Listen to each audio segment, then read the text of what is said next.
Short sentence to myself. I'm CEO of Mantro. We are a company builder, so we're building new startups together with established companies. And that's why B2B2C on all those established value chains is something we actually care a lot about. That's what we're looking in. We care about companies that are already in the market and face changes in their value chains. And one example I've been asked to talk about today is the Oil Fox.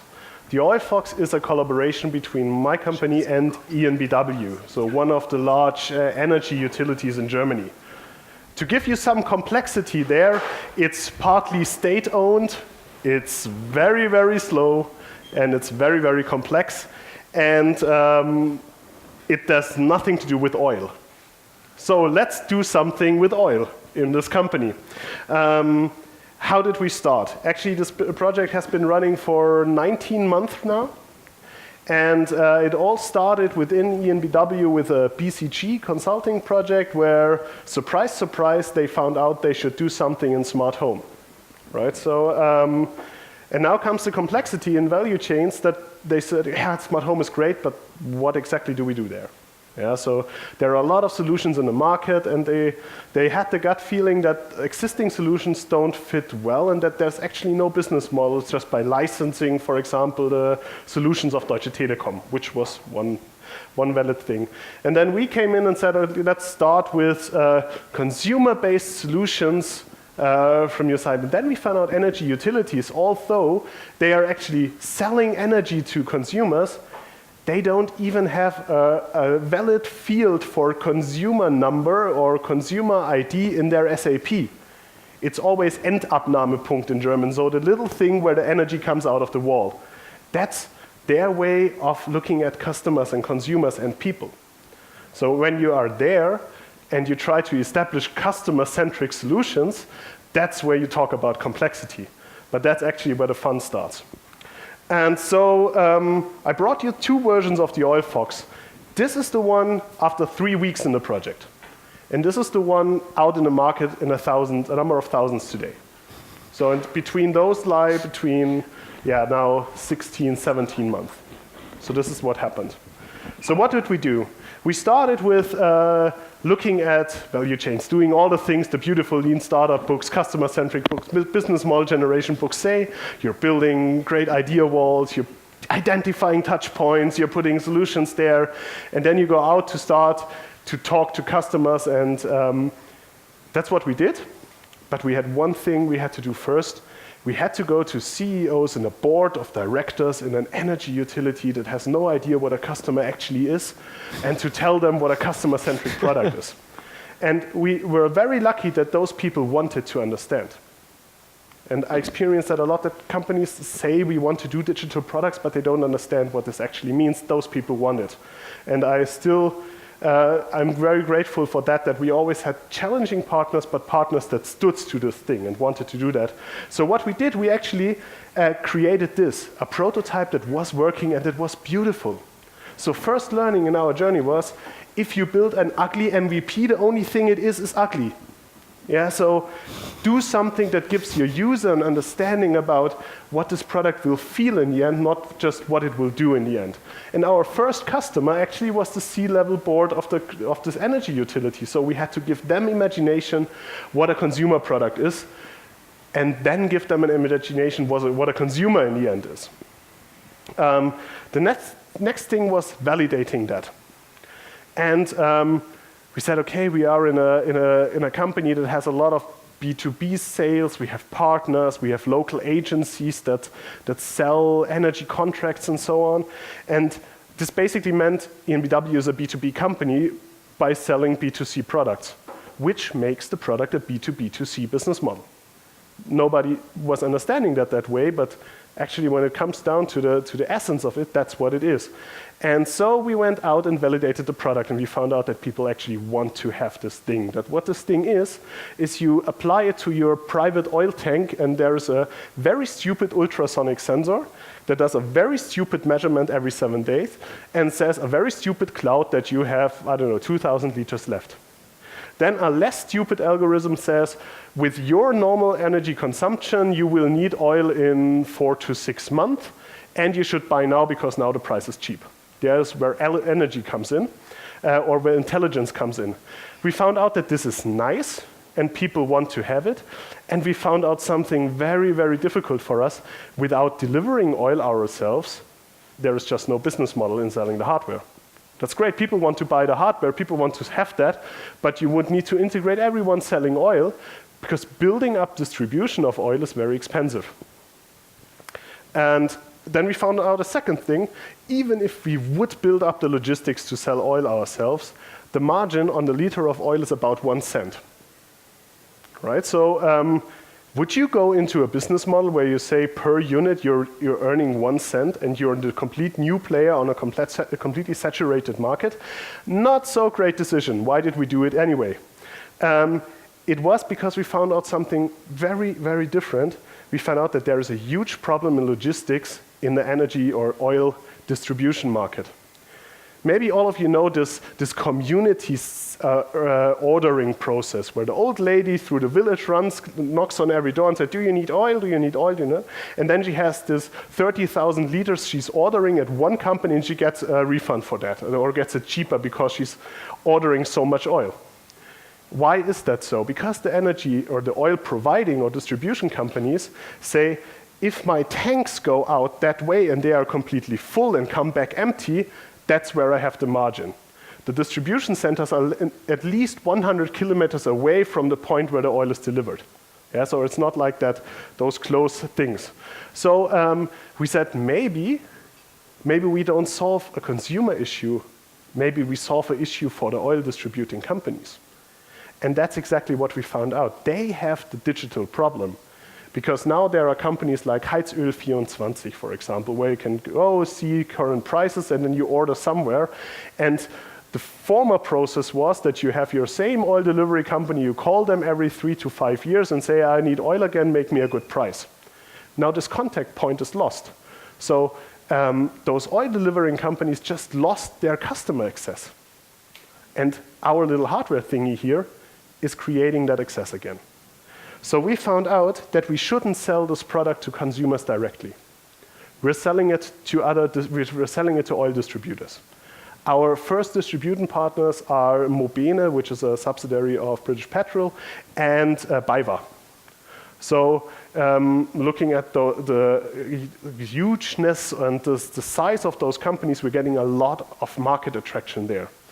And those companies buy this product and we white label it. So we're actually creating a product, an end consumer product, that BayWa, for example, can sell or give away for free to end consumers, no matter what they do. And we're providing a digital solution behind it, the platform. And we integrate that into that logistics system and optimize the logistics.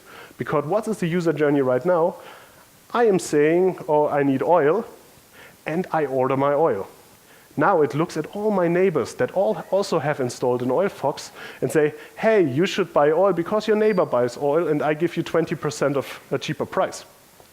So we're turning this community buying around by saying now this is a push process and not a pull process anymore. And actually we're solving a problem for everyone in this value chain by keeping the value chain up.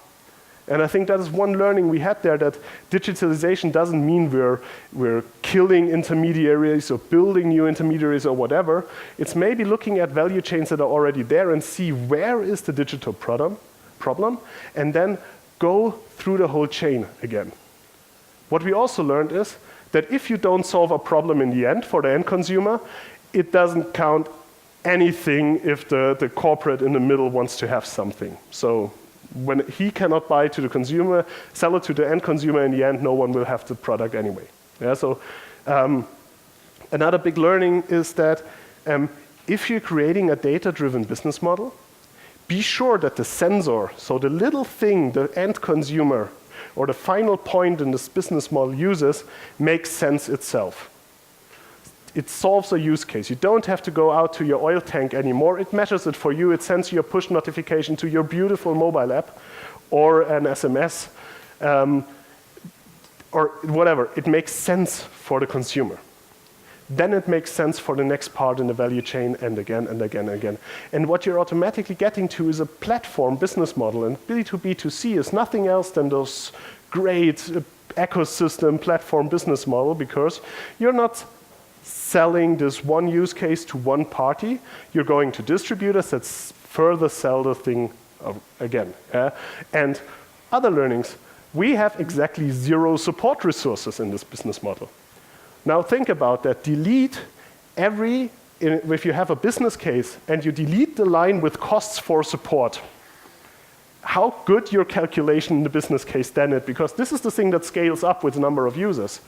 But our distribution partners already have support. They already have first level support, second level, they have call centers. They are just introducing this product to existing processes, and we as a startup don't have to do that.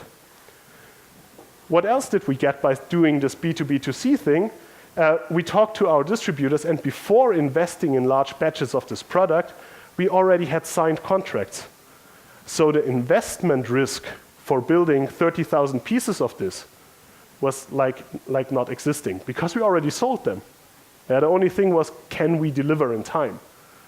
And that was our main task. Can we deliver a product that is CE certified, that is safe, that you put on an oil tank and doesn't blow up, which basically is a problem, by the way.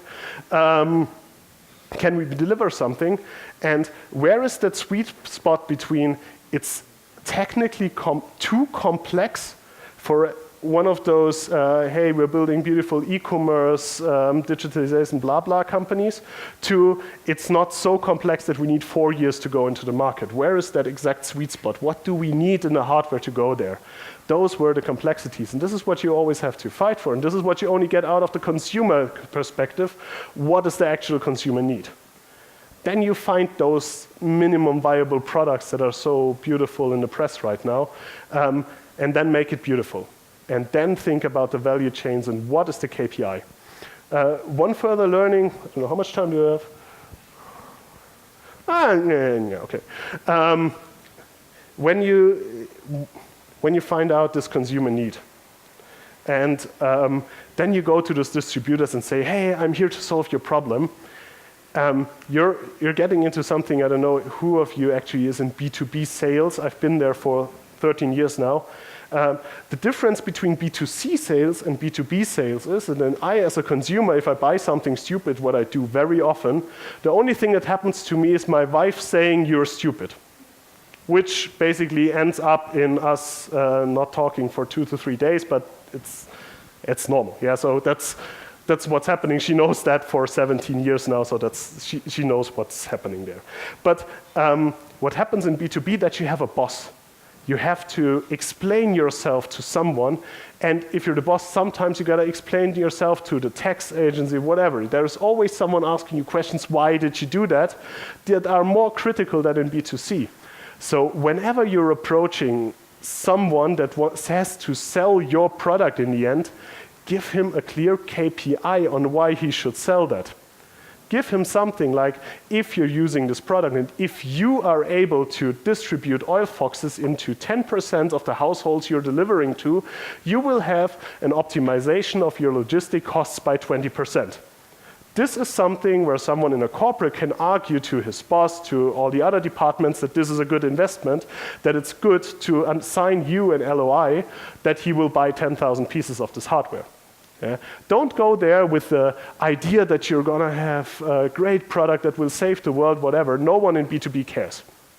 Really. Go there with a concrete plan. Show the people the respect that you really looked into the value chain and into their business and why the problem is there, and give them a KPI and a clear number that you proved when they should resell your product. And this is actually what we've done. So now, current status is we have the first 10,000 pieces of this in the market. They are running. We had all the problems you have with hardware products. So you're testing that in test labs. You're going it out. Everything works smooth as fuck until this thing is on the oil tank. And then you see, oh, your firmware is actually killing all the memory on your device. So then you send out, thankfully, all the support technicians of the partner that redistribute a new firmware to that thing. But Actually, we had all the problems. Now they're really working smooth. We're integrated into the distribution things. We're scaling that thing to other markets in the at least European market. And yeah, we built up a lot of knowledge about how to really build IoT products. So we were able to create the first 50 pieces, the little batch ourselves, which was very good. So building the product yourself, talking to consumers in the end, so on. This was awesome. Yeah, and that's basically what our B2B to C journey was. I hope I gave some inspiration to all of you.